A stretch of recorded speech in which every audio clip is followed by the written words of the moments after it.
നമസ്കാരം, വിനയാസ് വീട്ടിലേക്ക് ഏവർക്കും സ്വാഗതം. എന്നത്തെയും പോലെ ഇന്നും എല്ലാവർക്കും വളരെയധികം ഉപകാരപ്പെടുന്ന കുറച്ച് ടിപ്സുകളൊക്കെ കളക്ട് ചെയ്തിട്ടാണ് എത്തിയിരിക്കുന്നത്. അതുകൊണ്ട് തന്നെ എല്ലാവരും വീഡിയോ ഒന്ന് സ്കിപ്പ് ചെയ്യാതെ മുഴുവനായിട്ട് കാണാനായിട്ട് ശ്രമിക്കുക. നമ്മുടെ ചാനൽ ഇതുവരെ സബ്സ്ക്രൈബ് ചെയ്തിട്ടില്ലെങ്കിൽ സബ്സ്ക്രൈബ് ചെയ്ത് ബെല്ലൈക്കൺ കൂടെ ഒന്ന് എനേബിൾ ചെയ്ത് വെച്ചേക്കുക. എങ്കിൽ മാത്രമേ നെക്സ്റ്റ് വീഡിയോ ഇടുമ്പോൾ നിങ്ങൾക്ക് കറക്റ്റായിട്ട് നോട്ടിഫിക്കേഷൻ കിട്ടത്തുള്ളൂ. അപ്പം നമുക്കിനി ഒട്ടും സമയം കളയേണ്ട, നേരെ വീഡിയോയിലേക്ക് പോകാം. അപ്പോൾ ഇന്നത്തെ നമ്മുടെ ആദ്യത്തെ ടിപ്പിന് വേണ്ടിയിട്ട് 2 പച്ച ഈർക്കിളി എടുത്തിട്ടുണ്ട്, പിന്നെ ഒരു ചെറുനാരങ്ങ എടുത്തിട്ടുണ്ട്. പച്ച ഈർക്കിളി ഇതാ ഈ ഒരു വലുപ്പത്തിലൊന്ന് ഒടിച്ചെടുത്തിട്ടുണ്ട് കേട്ടോ. ഒരേ അളവിൽ വേണം നമ്മളിതിങ്ങനെ ഒടിച്ചെടുക്കാൻ വേണ്ടിയിട്ട്.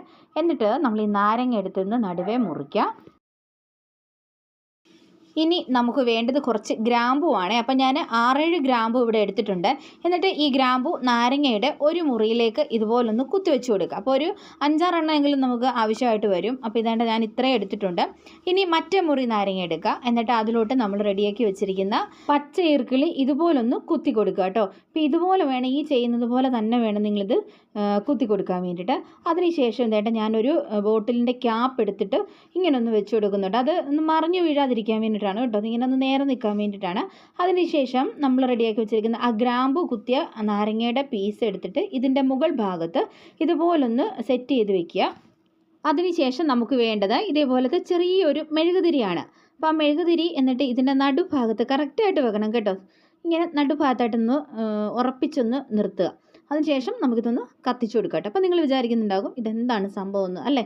പറയാവേ. വേറൊന്നുമല്ല, നമ്മുടെ വീട്ടിലെ ശല്യക്കാരായ കൊതുകുകളെ തുരത്താൻ പറ്റിയ നല്ലൊരു ഹോം റെമഡിയാണിത്. നിങ്ങളെല്ലാവരും ട്രൈ ചെയ്തിട്ട് നോക്കണം. ഇതിങ്ങനെ നമ്മൾ കത്തിച്ച് കഴിഞ്ഞ് കഴിയുമ്പം ഈ ഗ്രാമ്പൂവിലേക്ക് തീയൊന്ന് ആയിട്ട് ചെറിയൊരു പുകയുണ്ടാകും. അപ്പോൾ ആ പുക ഇങ്ങനെ കുറേ അധികം സമയം നിൽക്കും. അപ്പോൾ ഈ ഗ്രാമ്പൂവിൻ്റെയും നാരങ്ങയുടെയും ഒക്കെ ആ ഒരു സ്മെല്ലാണ് ഇത് കൊതുകുകൾക്ക് അത്ര ഇഷ്ടമല്ല. അപ്പോൾ സന്ധ്യ ആകുന്ന സമയത്താണല്ലോ കൊതുക് ശല്യരൂക്ഷമാകുന്നത്. അപ്പോൾ ആ സമയത്ത് നിങ്ങൾ ഇതുപോലൊന്ന് ചെയ്ത് വെക്കുകയാണെങ്കിൽ നല്ല ഒരു സ്മെല്ലായിരിക്കും. അപ്പോൾ ഈ സ്മെല്ല് അടിച്ചിട്ട് കൊതുകുകളൊക്കെ ഉണ്ടെങ്കിൽ അതൊക്കെ പുറത്ത് പോകുന്നതായിരിക്കും. അപ്പോൾ ഇതുപോലെ ഒരെണ്ണം ഉണ്ടാക്കിയാൽ നിങ്ങൾക്ക് ഒരാഴ്ചയോളം ഉപയോഗിക്കാൻ വേണ്ടിയിട്ടും പറ്റും കേട്ടോ. അപ്പം നിങ്ങൾ ഇതുപോലൊന്ന് ട്രൈ ചെയ്ത് നോക്കുക. എന്നിട്ട് നിങ്ങളുടെ അഭിപ്രായങ്ങളും നിർദ്ദേശങ്ങളും ഒക്കെ അറിയിക്കാനായിട്ട് മറക്കല്ലേ. ഇനി ഇന്നത്തെ രണ്ടാമത്തെ ടിപ്പിലേക്ക് കടക്കാം. അപ്പോൾ അതിന് വേണ്ടിയിട്ട് ഞാനിവിടെ ചെറുനാരങ്ങയാണ് എടുത്തിരിക്കുന്നത്. നല്ല ഫ്രഷ് ആയിട്ടുള്ള നാരങ്ങയാണ്.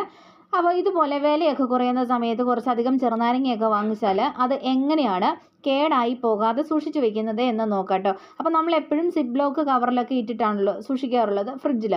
അപ്പോൾ ഇന്ന് ഞാൻ വളരെ വ്യത്യസ്തമായിട്ടുള്ള ഒരു രീതിയാണ് കാണിച്ചു തരാൻ വേണ്ടിയിട്ട് പോകുന്നത്. അപ്പോൾ ആദ്യമേ നമുക്ക് കുറച്ച് വെളിച്ചെണ്ണ കയ്യിൽ ഇങ്ങനെ ഒന്ന് തൂക്കാം കേട്ടോ. അപ്പോൾ 2 കൈയിലും കൂടെ എന്നിട്ട് അതൊന്ന് സ്പ്രെഡ് ചെയ്ത് കൊടുത്തതിന് ശേഷം നമ്മളിങ്ങനെ നാരങ്ങ എടുത്തിട്ട് നല്ലതുപോലെ നാരങ്ങയിലേക്ക് ഈ ഓയിലൊന്ന് ആക്കി കൊടുക്കുക.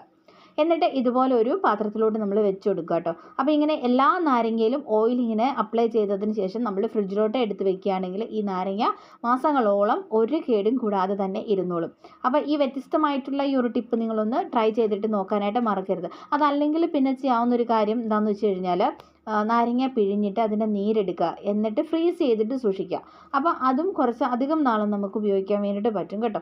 അപ്പം ഈ 2 രീതി, ഞാൻ ഈ പറഞ്ഞ 2 രീതിയും നിങ്ങളൊന്ന് ട്രൈ ചെയ്തിട്ട് നോക്കണം. എന്നിട്ട് നിങ്ങളുടെ അഭിപ്രായങ്ങളും നിർദ്ദേശങ്ങളും ഒക്കെ അറിയിക്കാനായിട്ട് മറക്കരുത്. അപ്പോൾ ഇനി മൂന്നാമത്തെ ടിപ്പിലേക്ക് നമുക്ക് പോകാം. ഇനി മൂന്നാമത്തെ ടിപ്പിന് വേണ്ടിയിട്ട് നമ്മളിവിടെ സോഫ സെറ്റിയുടെ കവർ ഒന്ന് ഈസി ആയിട്ട് ക്ലീൻ ചെയ്തെടുക്കാൻ വേണ്ടിയിട്ട് പോവുകയാണ്. കാരണം ചിലപ്പം പുതിയതൊക്കെ ആണെങ്കിൽ കളറൊക്കെ ചേഞ്ച് ആവാനുള്ള ചാൻസ് ഉണ്ട്, അല്ലേ? കളറൊക്കെ ഇളകിപ്പോകാനുള്ള ചാൻസ് ഉണ്ട്. അപ്പം ഞാൻ ഈ കവറിൻ്റെ ഈ സെറ്റിയുടെ കവറെല്ലാം ഒന്ന് എടുക്കുന്നുണ്ട്. അതിനുശേഷം നമ്മളിത് കല്ലിലിട്ട് അലക്കിയോ വാഷിംഗ് മെഷീനകത്തിട്ടോ ഒന്നും അല്ലാതെ വെറും ബക്കറ്റ് വാഷിൽ തന്നെ ഈസി ആയിട്ട് നമുക്കിതിൻ്റെ അടിപൊളിയായിട്ട് ക്ലീൻ ചെയ്തെടുക്കാൻ വേണ്ടിയിട്ട് പറ്റും കേട്ടോ. അപ്പോൾ അതെങ്ങനെയാണെന്ന് നോക്കാം. അപ്പോൾ അതിനുവേണ്ടി നമുക്ക് ചൂടുവെള്ളം വേണം. അപ്പോൾ ഇതുപോലെ ഞാൻ വെള്ളം ഒന്ന് ചൂടാക്കി എടുത്തിട്ടുണ്ട്. ഇനി ഒരു ബക്കറ്റിലേക്ക് 1/2 ബക്കറ്റ് വെള്ളം എടുക്കാം. അതിലേക്ക് 1 പിടി ഉപ്പ് പൊടി ഇട്ട് കൊടുക്കാം. ഒപ്പം തന്നെ 1 പിടി സോപ്പ് പൊടിയും കൂടെ ഇട്ട് കൊടുക്കാം കേട്ടോ. അല്ലെങ്കിൽ സോപ്പ് ലിക്വിഡ് ആണെങ്കിൽ അത് ഒഴിച്ചു കൊടുത്താലും മതി. അതിനുശേഷം നമ്മൾ ചൂടാക്കി വെച്ചേക്കുന്ന വെള്ളവും കൂടി ഇതിലേക്ക് ഒഴിച്ചു കൊടുക്കാം. ഇപ്പം ഇത് നമുക്ക് കൈകൊണ്ട് ഇങ്ങനെ ഒന്ന് പതപ്പിച്ചെടുക്കാൻ പാകത്തിനുള്ളൊരു ചൂടായിരിക്കും. ഒരുപാട് ഓവറൊന്നും ആകത്തില്ല ചൂട്. ഒരു ഇളം ചൂടുവെള്ളം ആയി തീർന്നിട്ടുണ്ട് ഇത്. ഇനി നമ്മളിതുപോലെ നന്നായിട്ടൊന്ന് പതപ്പിച്ചതിന് ശേഷം നമ്മൾ ഈ ഷീറ്റ് ഇതിലേക്ക് മുക്കി വയ്ക്കാൻ വേണ്ടിയിട്ട് പോവുകയാണ്.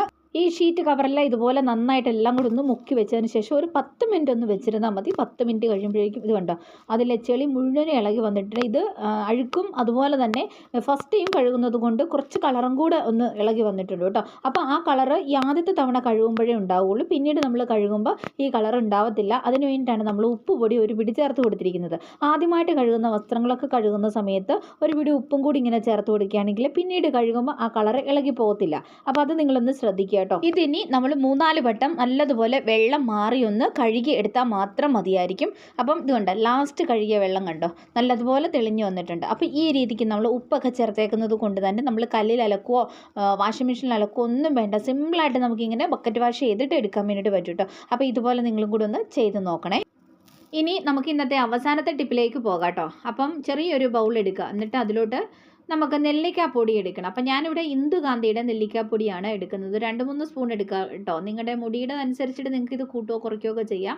നമുക്കറിയാം മുടി കൊഴിച്ചിൽ അത് പലരെയും അലട്ടുന്ന ഒരു വലിയൊരു പ്രശ്നം തന്നെയാണ് അല്ലേ. ചെറുപ്പത്തിലൊക്കെ മുടി ഒരുപാട് പൊഴിഞ്ഞു പോകുന്ന ആൾക്കാരുണ്ട്. പിന്നെ നെറ്റിയുടെ ഭാഗത്തുള്ള മുടിയൊക്കെ പോയിട്ട് കഷണ്ടിയൊക്കെ വരുന്നത് പലരെയും ഒത്തിരി പ്രയാസത്തിലാക്കാറുണ്ടല്ലേ. അപ്പോൾ അവിടെയൊക്കെ എന്താ പറയുക, ബേബി ഹെയർ വളർന്നു വരാൻ വേണ്ടിയിട്ടുള്ള നല്ലൊരു ടിപ്പാണ്. അപ്പോൾ നിങ്ങളിതൊന്ന് സ്കിപ്പ് ചെയ്യാണ്ട് തന്നെ കണ്ടു നോക്കുക.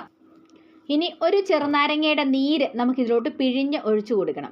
അപ്പം നമുക്കറിയാം നെല്ലിക്കയും നാരങ്ങയും ചേർന്നാൽ മുടി തഴച്ചു വളരുമെന്നല്ലേ. 4 ടേബിൾ സ്പൂൺ അല്ലെങ്കിൽ 3 ടേബിൾ സ്പൂൺ നെല്ലിക്കാപ്പൊടി മതിയാവും. നിങ്ങളുടെ മുടിയുടെ അനുസരിച്ച് നിങ്ങൾക്ക് അത് കൂട്ടുകയോ കുറയ്ക്കുകയോ ചെയ്യാം കേട്ടോ. ഇത് നല്ലപോലെ ഒന്ന് മിക്സ് ചെയ്തിട്ട് എടുക്കണം. എന്നിട്ട് ഇത് നമ്മൾ ഉപയോഗിക്കേണ്ടത് എപ്പോഴാണെന്ന് വെച്ച് കഴിഞ്ഞാൽ രാത്രിയിലാണേ. രാത്രിയിൽ നമ്മൾ ഉറങ്ങുന്നതിന് മുന്നേ ആയിട്ട് ഇത് തലയോട്ടിയിൽ നന്നായിട്ട് അപ്ലൈ ചെയ്തിട്ട് കൊടുക്കണം. അപ്പോൾ ഇത് കുറച്ച് വെള്ളം കൂടെ ഒഴിച്ചിട്ട് വേണം ഇതൊന്ന് മിക്സ് ചെയ്യാൻ വേണ്ടിയിട്ട് കേട്ടോ. നമുക്ക് തലയിലൊന്ന് നന്നായിട്ട് തലയോട്ടിയിലെല്ലാം ഒന്ന് അപ്ലൈ ചെയ്യാൻ വേണ്ടിയിട്ട്. അപ്പോൾ ഒത്തിരി കട്ടിയായിട്ട് ഇരിക്കരുത്, കുറച്ചൊന്ന് ലൂസായിട്ടിട്ട് വേണം ഇരിക്കാൻ വേണ്ടിയിട്ട്.